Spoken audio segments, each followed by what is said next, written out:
Hello friends, welcome to S academy. मेरा नाम है पंकज शर्मा और आज के इस वीडियो में हम बात करने वाले हैं डब्ल्यूटीओ के बारे में। दोस्तों, डब्ल्यूटीओ का पूरा नाम है वर्ल्ड ट्रेड ऑर्गेनाइजेशन, जिसे हिंदी में विश्व व्यापार संगठन भी कहा जाता है। यदि इसकी पृष्ठभूमि की बात करें तो हमें एक समझौता दिखाई पड़ता है जिसे गेट या general agreement on tariff and trade या प्रशुल्क और व्यापार पर सामान्य समझौता कहा गया। दोस्तों, 1930 के दशक से ही वैश्विक स्तर पर सभी देश व्यापार संबंधी समस्याएं देख रहे थे और द्वितीय विश्व युद्ध ने इन समस्याओं को और भी ज़्यादा बढ़ा दिया। तब सभी देशों ने युद्ध समाप्ति के बाद वैश्विक स्तर पर उदार विश्व व्यवस्था को अपनाने का सोचा। इसीलिए 1944 में अमेरिका के ब्रेटन वुड्स में एक सम्मेलन आयोजित किया गया जिसे ब्रेटन वुड्स सम्मेलन कहा गया। इस सम्मेलन के परिणाम स्वरूप तीन संस्थाओं का उदय हुआ: WB, IMF और गैट।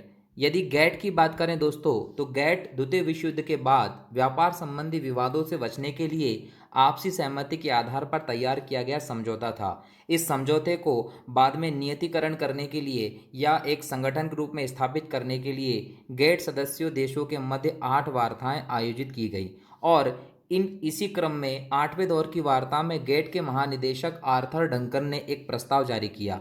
इस प्रस्ताव पर विकासशील देशों के मध्य बहुत बड़ी बहस छिड़ गई और फलस्वरूप डब्ल्यूटीओ या विश्व व्यापार संगठन अस्तित्व में आया।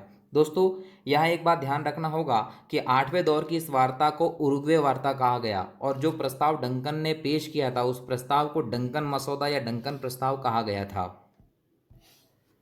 और गैट समझौते पर अक्टूबर 1947 को लगभग 111 देशों ने हस्ताक्षर किए थे और 1 जनवरी 1948 को गैट लागू हुआ था, जबकि डब्ल्यूटीओ के प्रस्ताव पर 123 देशों ने हस्ताक्षर किए और 1 जनवरी 1995 को डब्ल्यूटीओ अस्तित्व में आया है।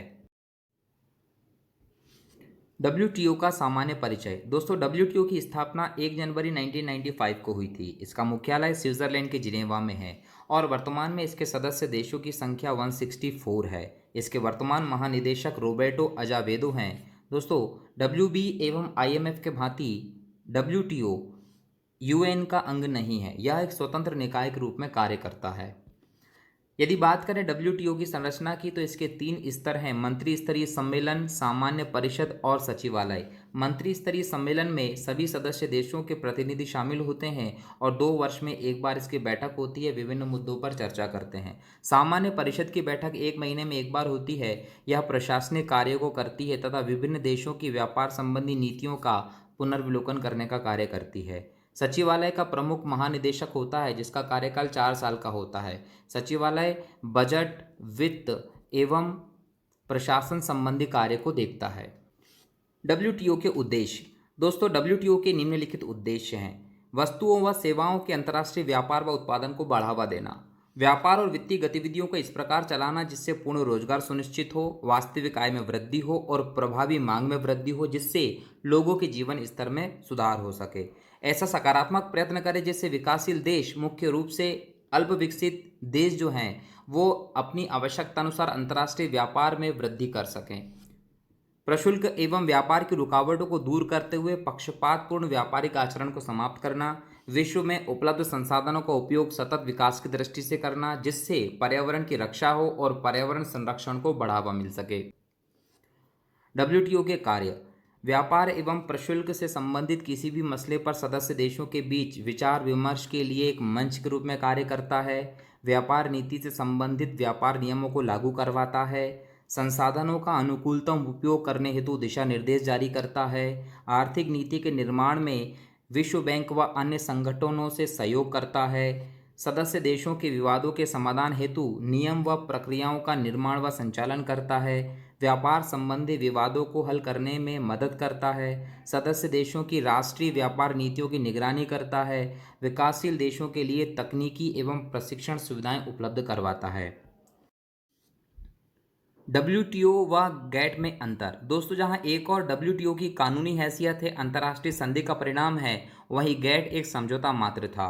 डब्ल्यूटीओ के सभी प्रावधान सभी सदस्य देशों के लिए बाध्यकारी होते हैं, जबकि गैट के प्रावधान सदस्य देशों के लिए बाध्यकारी नहीं थे। डब्ल्यूटीओ की विवाद निपटान प्रणाली शीघ्रतम व स्वचालित है, जबकि गैट की विवाद निपटान प्रणाली विलंबकारी थी। डब्ल्यूटीओ की नियमित बैठकें होती हैं, हर 2 साल में मंत्री स्तरीय और प्रतिमाह सामान्य परिषद की बैठक होती है, लेकिन गैट में केवल दशक में एक बार ही बैठक होती थी। डब्ल्यूटीओ में बौद्धिक संपदा के विषय भी शामिल हैं, लेकिन गैट में केवल व्यापारिक विषय शामिल थे। और डब्ल्यूटीओ का जहां एक और बड़ा प्रशासनिक तंत्र है, नौकरशाही है, गैट छोटे से कार्यक्रम के तहत कार्य करता था। डब्ल्यूटीओ की सब्सिडी व्यवस्था। दोस्तों, डब्ल्यूटीओ अधिकतर अपनी सब्सिडी व्यवस्था को लेकर चर्चा में रहता है। ट्रैफिक सिग्नल के तर्ज पर डब्ल्यूटीओ में सब्सिडी व्यवस्था को अपनाया गया है। जिस प्रकार ट्रैफिक लाइट सिग्नल में 3 अलग अलग कलर की लाइटें होती हैं, उसी प्रकार डब्ल्यूटीओ की सब्सिडी व्यवस्था में भी 3 अलग अलग कलर के बॉक्स के आधार पर सब्सिडी की व्यवस्था की गई है। Green box subsidy, amber box subsidy और ब्लू बॉक्स सब्सिडी। यदि ग्रीन बॉक्स सब्सिडी की बात करें तो इसमें मौजूद सब्सिडी पर कोई प्रतिबंध नहीं होता। डब्ल्यूटीओ का मानना है कि ऐसी सब्सिडी जारी रहने से व्यापार में बाधा उत्पन्न नहीं होती। घरेलू खाद्य मदद, शोध, अनुसंधान व प्रशिक्षण के लिए अनुदान और पर्यावरण संरक्षण के लिए दी गई सहायता को इस श्रेणी में शामिल किया गया है। एम्बर बॉक्स सब्सिडी में प्रतिबंध के साथ सब्सिडी की व्यवस्था की गई है। मिनिमम सपोर्ट प्राइस अर्थात न्यूनतम समर्थन मूल्य और उत्पादन की मात्रा बढ़ाने से संबंधित सब्सिडी को इसमें शामिल किया गया है। एम्बर बॉक्स में शामिल मदों में सब्सिडी के लिए एक सीमा तय की गई है, जिसे डी मिनिमिस सीमा कहते हैं। अर्थात यदि किसी देश की सब्सिडी सीमा इससे ज़्यादा है तो उसे कम करके इस सीमा तक लाना होगा। ब्लू बॉक्स सब्सिडी में मौजूद सब्सिडी पर कोई प्रतिबंध नहीं होता। इसमें उत्पादन से संबंधित सब्सिडी की व्यवस्था की गई है। यह एम्बर बॉक्स सब्सिडी की तरह ही है, बस इसका फ़र्क इतना है कि इसमें कुछ शर्तें लगा दी जाती हैं ताकि व्यापार में बाधा को कम किया जा सके। उदाहरण के लिए, सब्सिडी पाने वाले किसान को यदि उत्पादन सीमित करना है तो उसके तहत आने वाली सब्सिडी को ब्लू बॉक्स सब्सिडी में रखा जाएगा।